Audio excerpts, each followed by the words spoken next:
আলু প্রিয় বাঙালি, বুঝলেন তো। সব রান্নাতেই আলু না হলে চলে না। এই যে কালকে শনিবার, তার জন্য নিরামিষ ছোলার ডাল করতে গেছিলাম, কিন্তু দুর্ভাগ্যক্রমে ছোলার ডালটা একটু কম ভিজিয়ে ফেলেছি। তো পরিমাণ মতো করবার জন্য তাই ভাবলাম কি ওই একই রাস্তা আছে, একটু আলু যোগ করে দিই। তাই আলু দিয়ে ছোলার ডাল কালকে শনিবারের জন্য সকালবেলা লুচি দিয়ে ব্রেকফাস্টে খাওয়া হবে। আমি সকাল সকাল তাড়াহুড়ো করে খুব একটা কিছু করতে পারি না।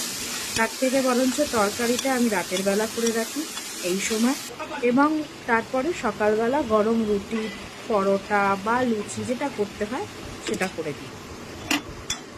মানে সাধারণত তরকারি রুটি যাতে যদি খাওয়া হয়ে থাকে তাহলে, আর না হলে যেগুলো ইনস্ট্যান্ট খাবার, পাউরুটি, ব্রেড, এগুলো তো সকালবেলা ইনস্ট্যান্ট তৈরি করে দেওয়া থাকে। কিন্তু যেহেতু আমার হাজব্যান্ড এই একই তরকারি অফিসেও নিয়ে যাবে, তাই জন্য ওনার জন্যই মেনলি কোনো তরকারি রান্না করতে হলে আমি রাতের বেলা করে রাখি, সেটা সকালবেলা গরম করে রুটি, পরোটা, লুচি দিয়ে উনিও প্যাক করে অফিসে নিয়ে চলে যায়।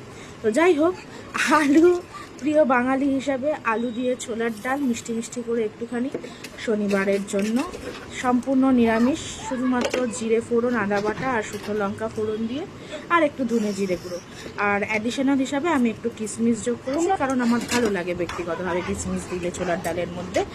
ব্যাস, আর কিছুই না। তো কেমন লাগলো আমার এই ছোট্ট একটা মিনি ব্লগ রান্না, আমাকে জানাবে।